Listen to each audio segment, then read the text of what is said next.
Hola, muy buenos días a todos. Espero que estén teniendo un buen día. A continuación vamos a aprender sobre la litiasis biliar. El equipo 3 está conformado por Estrada Schott Dulce Paz, Hernández Vargas Fagalebone y Romano Flores Frida Estefani. Somos del grupo 13M5 de la Escuela Superior de Medicina del Instituto Politécnico Nacional. La profesora que nos imparte el curso de Bioquímica Médica 2 es la doctora Alicia González Mundo. Primero que nada, tengamos en cuenta que la litiasis biliar tiene otro nombre, el cual es colelitiasis biliar. Tenemos como definición de esta enfermedad que es la formación o presencia de cálculos en la vesícula biliar. Como etiología, es la presencia de congresiones sólidas en la vesícula biliar. ¿Qué es una congresión? Es la acumulación de algo. Algo similar serían los cálculos y son normalmente redondos. Ahora bien, la palabra colelitiasis está formada con raíces griegas y significa formación de cálculos en la bilis. Cole significa bilis, litos significa piedra, más el sufijo cis, que es formación. Y tenemos la etiopatogenia, que serán los cálculos de colesterol y los cálculos pigmentarios, que más adelante estaremos explicando cómo es la formación de ellos y de qué están formados cada uno. Se realizó una revisión bibliográfica con el objetivo de profundizar sobre la litiasis biliar, que es una de las enfermedades más frecuentes diagnosticadas por ultrasonido. Esta enfermedad afecta a millones de personas en todo el mundo, sobre todo en las sociedades occidentales, donde se diagnostica entre un 10 y un 30% de sus habitantes, y cada año hay 1 millón de casos nuevos. En México, la prevalencia global de litiasis biliar es de 14.3%, teniendo en hombres 8.5% y en mujeres 20.5%. En niños menores de 16 años se encuentra entre el 0.15% y el 0.20%. La prevalencia más alta en el mundo es en Chile, con el 44% de las mujeres y el 25% de los hombres mayores de 20 años de edad. La edad también es un factor importante de riesgo. En 5 y 8% de las mujeres jóvenes se presenta litiasis biliar, porcentaje que aumenta de 20 a 30% en mayores de 40 a 50 años. En los hombres, la prevalencia aumenta con la edad, empezando desde la edad adulta. Aquí tenemos una gráfica donde se muestra, siendo Chile el lugar con más porcentaje de esta enfermedad. Empecemos recordando la anatomía de la vesícula biliar. Para esto, empecemos hablando del hígado. El hígado libera dos conductos muy importantes, el conducto hepático izquierdo y el conducto hepático derecho, que se juntan y forman el conducto colédoco. Este conducto, a la mitad de su formación, se libera el conducto cístico y este desemboca en la vesícula biliar. Y el conducto colédoco desemboca en la segunda porción del duodeno. Se entrecruza con el páncreas y con el conducto pancreático y juntos formarán la ampolla de Vater. Y la estructura que no permite el paso específicamente a la sustancia que secreta el conducto colédoco se denomina esfínter de Oddi, que actúa como una puerta que se abre y cierra para evitar y permitir el paso de sustancias secretadas a partir del conducto colédoco. Ahora vamos a hablar sobre la fisiología de la vesícula biliar. ¿Cuál es la función que cumple la vesícula biliar? Almacenar la bilis procedente del hígado. ¿Qué quiere decir? Que actúa como una caja que almacena la bilis que es sintetizada por el hígado. ¿Qué es la bilis? Es un líquido amarillo verdoso producido por el hígado, esencial para la digestión y absorción de grasas. ¿Quién sintetiza la bilis? Es sintetizada específicamente por la unidad fundamental del hígado, que se denomina hepatocito. ¿Cómo está compuesta la bilis? está compuesta por diferentes tipos de sustancias. Entre estas tenemos a las más conocidas que son agua, sales biliares, colesterol, bilirrubina, ácidos grasos. Cada sustancia dentro de la bilis cumple una función en específico que le ayuda a completar sus funciones a la bilis. ¿Cuáles son las funciones de esta bilis? Son dos y son las más importantes. 1. Actúa la bilis como un detergente o emulsificador. ¿Qué quiere decir esto? Que va a actuar como un detergente para permitir que haya una mejor absorción del colesterol o grasas que ingresen al organismo dentro del intestino, que ya sabemos que para la parte de carbohidratos existen enzimas o proteínas que lo degraden, pero para las grasas no existe este tipo de enzimas que degraden, por lo tanto, la bilis actúa de esta manera. Y número 2, actúa para eliminar los desechos que ya no funcionen en el organismo o que ya no aporten ninguna función específica. ¿Qué sustancias actúan para estas funciones se puedan dar? 1. La primera función es gracias a las sales biliares, porque las sales biliares se crean a partir de grasas que ingresen al organismo, grasas saturadas, lípidos, etc. Y posteriormente nos van a ayudar a degradar el mismo colesterol. La segunda función es eliminar las sustancias de desecho que ya no aporten nada al organismo. Para esta se logra que a partir de la bilirrubina es el desecho que producen los eritrocitos específicamente. Sabemos que los eritrocitos o glóbulos rojos viven alrededor de 120 días. Una vez cumplidos sus 120 días, estos eritrocitos proceden a descomponerse y al descomponerse crean un grupo hemo y un grupo globina cuando se descompone la hemoglobina. En este momento pasa a denominarse biliverdina, que posteriormente va a llegar a convertirse en bilirrubina. Es por esto que la bilirrubina no es nada más que las sustancias de desecho de sangre producida por los eritrocitos. ¿Qué pasa cuando ya sintetizamos la bilis? Empieza a degradarse y a pasar por los canáculos, por los conductillos, hasta llegar a los conductos más grandes, que serían los que hemos dicho en la parte anatómica. El conducto hepático izquierdo, el conducto hepático derecho, salen por ahí la bilis y se distribuye a partir del conducto hepático común para salir finalmente en la segunda porción del duodeno. ¿Qué pasa si el esfínter de Oddi está cerrado? ¿Y qué pasa si los hepatocitos continúan sintetizando bilis? ¿A dónde se va esa bilis? En estos casos es cuando acudimos a la vesícula biliar. A partir del conducto cístico, la bilis sigue siendo sintetizada en el organismo. Es transferida una gran parte desde aquí hasta la vesícula biliar y pues sabemos que la producción es aproximadamente de 600 a 1100 mililitros de bilis al día. ¿Por qué hacemos énfasis dónde se almacenan? Porque la bilis hepática o que se encuentra en el hígado y en los conductos principales del hígado es distinta al tipo de bilis que se encuentra en la vesícula biliar. Es por eso que tenemos dos tipos de bilis. Aquí tenemos la muestra de los tipos de bilis. Es la bilis hepática y la bilis vesicular.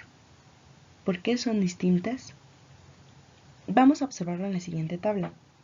Ya habíamos dicho anteriormente que la bilis estaba compuesta de agua, sales biliares, bilirrubina, colesterol, ácidos grasos, lecitina, etc. Esa es la bilis que se crea en el hígado. Y la siguiente es la bilis vesicular, como se muestra. ¿Qué cambio se observan ahí? Hay un gran cambio, y este cambio se debe al epitelio que recubre la vesícula biliar, específicamente el moco vesicular. ¿Por qué? Porque este moco vesicular que se encuentra en la vesícula y la recubre, se encarga de funciones muy importantes. 1. Absorber bastantes cantidades de agua, sodio y también cloruro. 2.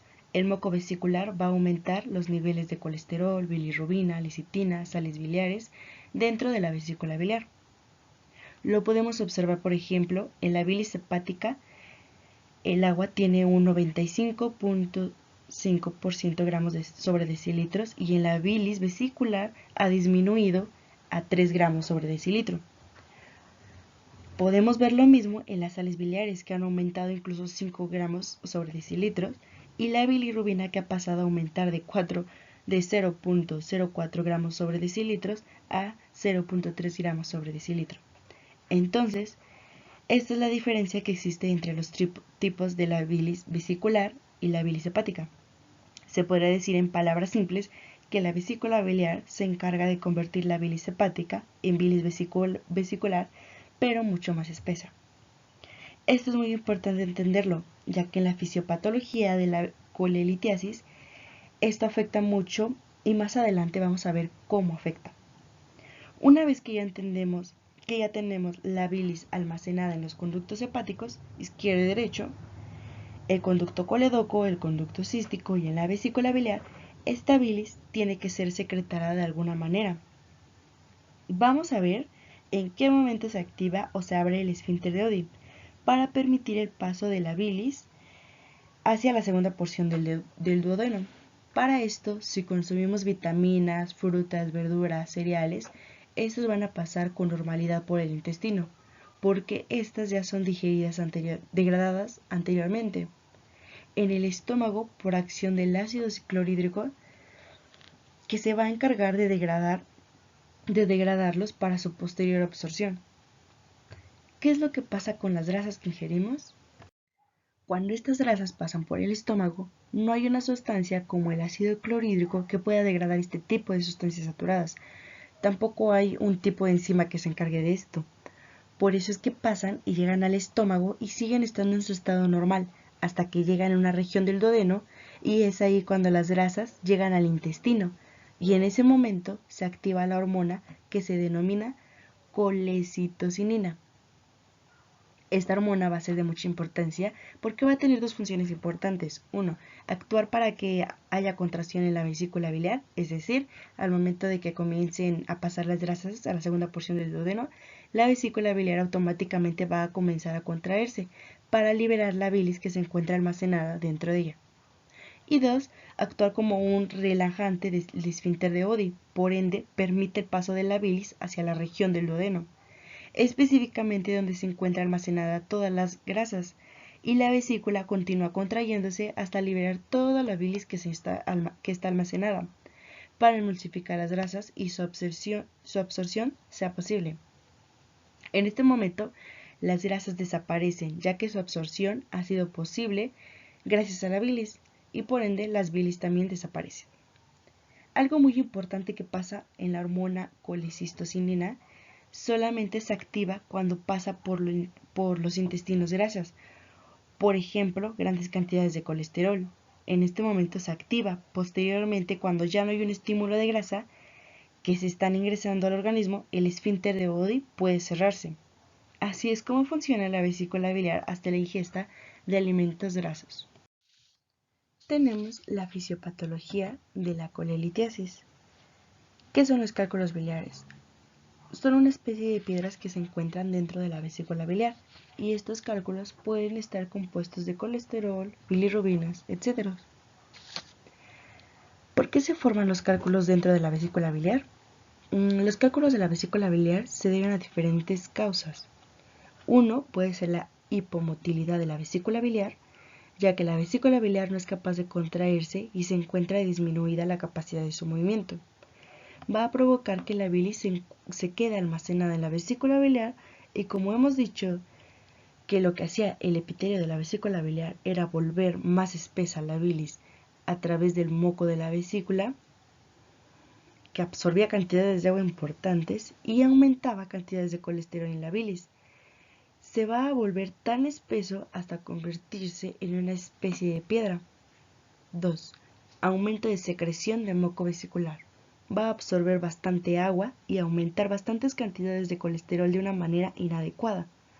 Por lo tanto, va a provocar que la bilis se empiece a endurecer porque hay una hipersecreción del moco vesicular y no será posible que esta bilis salga hacia el conducto cístico. 3. Obesidad. entra dentro del síndrome metabólico. Quiere decir que va a estar normal la parte de la reserva y la secreción de las sales biliares, pero lo que va a faltar o fallar es que va a haber un aumento de secreción biliar del colesterol. Recordemos que dijimos que estaba compuesta la bilis por bilirrubina, sales biliares, agua, colesterol.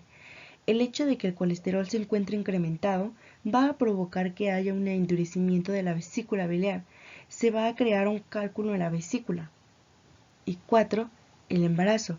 Afecta al vaciamiento vesicular, que quiere decir que va a haber una disminución de la síntesis de ácidos biliares e hipomotilidad, que no va a poder contraer la vesícula biliar de manera adecuada. Y esto se debe a la progesterona y a estrógenos. La bilis se quedará en la vesícula biliar y dará origen al lodo biliar, que es precursor de los litos biliares. También en embarazadas va a haber un incremento de la secreción biliar, el colesterol. Es por eso que las mujeres embarazadas son más propensas a adquirir la colelitesis, aunque los cálculos biliares menores de 10 milímetros desaparecen tras el parto. Tenemos otros factores para la formación de los cálculos: el sistema biliar, el hepático y el intestinal. En el sistema biliar, los factores lisogenéticos, como el incremento de las glucoproteínas como la mucina, donde se encuentran afectados estos genes, y que provocan la formación del lodo biliar. Tenemos en el sistema hepático factores transportadores como estas proteínas. Y en el sistema intestinal, factores metabólicos como las enzimas que están aquí. 3-hidroxi-3-metilglutaricoenzima reductasa, limitante para la biosíntesis de colesterol, y 7-hidroxilasa, limitante para la biosíntesis de ácidos biliares. Y factores de receptores de lipoproteínas, que es HDL-SRB1. Ahora bien, tenemos el proceso para la formación de los cálculos de colesterol. Si hay un incremento de la enzima 3-hidroxi-3-metilglutaricoenzima reductasa, también habrá un aumento de la secreción de colesterol no esterificado en la bilis. 2. Si una disminución de la enzima 3-hidrolasa, también habrá una disminución de la secreción de ácidos biliares y fosfolípidos, lecitina. 3. Esto nos llevará a una sobresaturación de colesterol en la bilis. Después, habrá una alteración de la motilidad de la vesícula. Existirá una alta concentración de la motilidad de la vesícula y existirá una alta concentración de la bilis de la vesícula biliar. Ocurrirá una precipitación de solutos de colesterol y estos comenzarán a nuclearse en forma de cristales o de colesterol, y así finalmente se convertirán en litos o cálculos de colesterol. Los cálculos en la vesícula biliar, en resumen, podemos decir que es la alteración de cualquier sustancia que compone a la bilis. Nos puede llevar a un desequilibrio y dar como resultado la formación de litos de colesterol. Aquí tenemos tipos de cálculos biliares. Se dividen en dos. Los que más porcentaje tienen son los de colesterol y 20% los pigmentarios. Los cálculos de colesterol pueden ser de colesterol puro o de cuadros mixtos de colesterol compuestos por colesterol, calcio, bilirrubina, proteínas, carbohidratos y fosfatos. Y los cálculos pigmentarios pueden ser negros, compuestos por bilirrubina, carbonato, fosfato, calcio, proteínas en la vesícula. Y pueden ser pardo o color marrón, compuestos por bilirrinato, cálcico, ácido palmítico o ácido esteárico en vías biliares. Entonces, la función es almacenar la bilis dentro de la vesícula biliar, y entonces estos cálculos están compuestos por sustancia que están dentro de la bilis, como ya lo hemos mencionado. Entonces, recordaremos que la bilis está compuesta por agua, sales biliares, bilirrubina, colesterol, ácidos grasos, lecitina y calcio. Entonces, los de colesterol están formados por colesterol, sales biliares y ácidos grasos, o sea, sustancias que son parte de la bilis, pero ayudan a componer estos tipos de cálculos. Y los cálculos pigmentarios no están compuestos por colesterol, están compuestos por bilirrubina y por calcio o sales cálcicas de bilirrubina.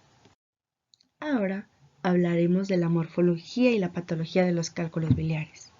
Los cálculos de colesterol, como se ven, son grandes, sólidos e incluso un solo cálculo de este tamaño de fondo de la vesícula lo puede obstruir. Como sabremos, están compuestos de colesterol. Pero ¿cuáles son las causas?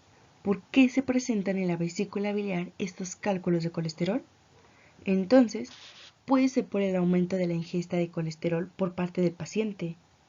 Imaginemos que se alimente de alimentos con mucho colesterol y la bilis estará compuesta más por colesterol que por sales biliares o bilirrubina. Esa puede ser una causa. Otra causa podría ser en personas obesas, como habíamos mencionado, y en otro factor, recordemos que igual estaban las mujeres embarazadas, por la hipomotilidad de la vesícula biliar. Ahora bien, otras causas no menos importantes puede ser 1. Sobresaturación de la bilis de colesterol. Como mencionamos, si hay mayor cantidad de colesterol en la bilis, este colesterol se llega a solidificar o a cristalizar, teniendo como resultado estos cálculos. 2. Otra causa es la hipomotilidad de la vesícula biliar. Recordemos que cuando la bilis ingresa a la vesícula biliar, la vesícula, a partir del moco vesicular que lo rodea, se encarga de quitarle la mayor cantidad de agua que sea posible, y así va a aumentar las cantidades de colesterol dentro de la bilis, causando el espesamiento y si no se contrae adecuadamente, hay una retención y así la formación de estos cálculos de colesterol. 3. Otra causa es la aceleración de la nucleación de cristales de calcio. ¿Qué quiere decir esto? Que cuando tenemos el colesterol, las lecitinas, las sales biliares, que son las encargadas de segregar o descomponer el colesterol, imaginemos que no tenemos las suficientes sales o lecitinas para descomponerlo. El colesterol se va a quedar ahí y va a comenzar a nuclearse en cristales de calcio, provocando un endurecimiento y posteriormente formará los cálculos de colesterol. 4. Otra causa puede ser la hipersecreción de moco en la vesícula biliar, ya que, como habíamos mencionado anteriormente, que la formación principal del moco vesicular es extraer cantidades de agua de la bilis y aumentar las cantidades de colesterol. Imaginemos que hay una hipersecreción de moco. Esto va a provocar que se extraiga mucha cantidad de agua y por ende aumente la cantidad de colesterol más de lo normal, y así va a provocar un endurecimiento y después la formación de estos cálculos. Estas fueron las principales causas de la formación de los cálculos de colesterol. Pero los cálculos de pigmento, como se puede observar, son de color negro, color pardo e incluso pueden ser de color café, porque su principal composición es la bilirrubina. Ahora, una diferencia de estos dos tipos de diferentes cálculos es el tamaño. Como se puede ver, los cálculos son más pequeños y los cálculos de colesterol son más grandes. Estos pueden alcanzar un tamaño de 1.5 centímetros de diámetro como máximo, pero su tamaño es inversamente proporcional al número de cálculos que se pueden crear. ¿Qué quiere decir esto? Que si bien son de tamaño, estos son muchos, son de gran cantidad. Habíamos mencionado que están compuestos por bilirrubina y por calcio. Entonces, habíamos que la bilirrubina no era más que el producto de desechos de eritrocitos, y entonces tenemos dos tipos de bilirrubina. La primera es la directa y la segunda es la indirecta. Como vimos en clase, la bilirrubina directa es la que está en la bilis y que ya ha sido metabolizada en el hígado, y la indirecta es la que se encuentra en la circulación. ¿Cuáles son las causas que pueden provocar la formación de cálculos pigmentarios dentro de la vesícula biliar? Pueden ser por varias causas. Las más importantes son un síndrome hemolítico crónico, trastornos digestivos o infecciones biliares. Aquí te mostramos un círculo de color. Es el color que serían los cálculos. Cada una de estas causas se debe a un tipo de bilirrubina. Por ejemplo, el síndrome hemolítico crónico se debe a la presencia de la bilirrubina conjugada o directa. Es por eso que son de color negro. Los trastornos digestivos se deben a la presencia igual de esta misma bilirrubina directa. Por eso es que son igual de este color. Y las infecciones biliares son de color pardo. Es por eso que está involucrada la bilirrubina indirecta.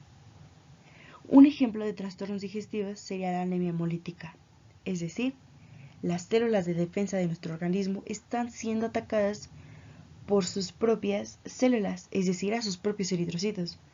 Y a la eliminación de estos eritrocitos va a aumentar la salida de la bilirrubina, que haya una acumulación de bilirrubina directa. Otra causa pueden ser las infecciones biliares debido a la causa de la Escherichia coli o a causa de otra bacteria que provoca un daño a la vesícula, y así habrá una liberación excesiva de la bilirrubina indirecta. Y esto quiere decir que por esto se da este tipo de color, marrón o puede llegar a ser pardo. Aquí tenemos otro tipo de clasificación, que es por la localización. Como podemos ver, tenemos colelitiasis, que es la formación de cálculos en la vesícula biliar. Tenemos una colecistitis, que es la obstrucción del conducto cístico. Tenemos igual una codelocolitiasis, que es una obstrucción del conducto biliar coledoco. Y tenemos una colangitis, que es la inflamación del conducto biliar o el coledoco. Como cuadro clínico, los pacientes se presentan con dolor opresivo de intensidad variable en el hipocondrio derecho o epigastrio. Se presenta también como hemicinturón derecho. También puede presentarse en la región infraescapular y lumbar. Los pacientes tienen náuseas y vómitos. En casos crónicos se presenta ictericia en los ojos y piel, coliuria, es como color negro, color Coca-Cola, y acolia félica, que las heces no tienen color. El paciente maneja una fiebre igual o mayor a 39 grados centígrados. Una de las principales causas de consulta en los servicios de urgencias y consultas externas de cirugía general es la colecistitis, la cual se caracteriza por una fiebre mayor a 39 grados centígrados, un dolor intenso y una vesícula que se puede palpar al momento del examen físico. Bien, para poder llegar a un diagnóstico de litiasis biliar, aparte de la exploración física, acudimos a los estudios de gabinete y laboratorio, puesto que no hay estudios específicos para esta patología. Para exámenes de laboratorio tenemos la opción de hacer una biometría hemática para proteína C, hemocultivo y cultivo de secreciones.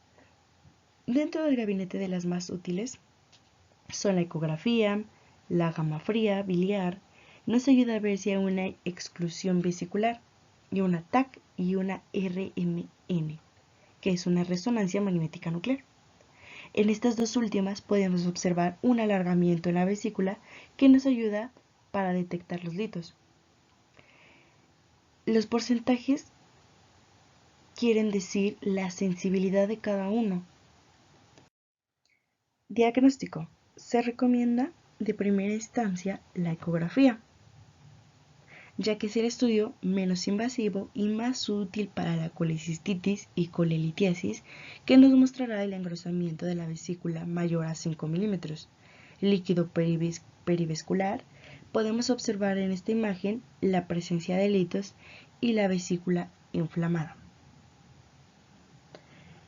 En la exportación física tenemos el signo de Murphy positivo, el cólico biliar en el hipocondrio derecho. En las paredes sanguíneas, los aspectos más relevantes que nos hacen pensar en una litiasis es el incremento de la bilirrubina directa, de la cual nos manda a pensar que ya el problema se encuentra después del hígado. El cuadro, en cuanto al incremento de la bilirrubina indirecta, nos indica que el problema se encuentra antes del hígado.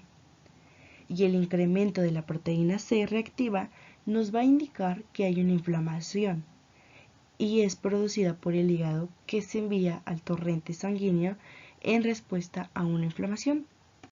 Cuando tenemos una hiperbilirrubinemia indirecta, encontramos tres posibles enfermedades. 1. La anemia hemolítica. Es frecuente en bebés prematuros, suele desaparecer con el paso del tiempo y con tratamientos UV. 2. El síndrome de Hilbert. Este puede presentar ictericia entre los 20 y 30 años. Es una enfermedad autosómica recesiva poco frecuente.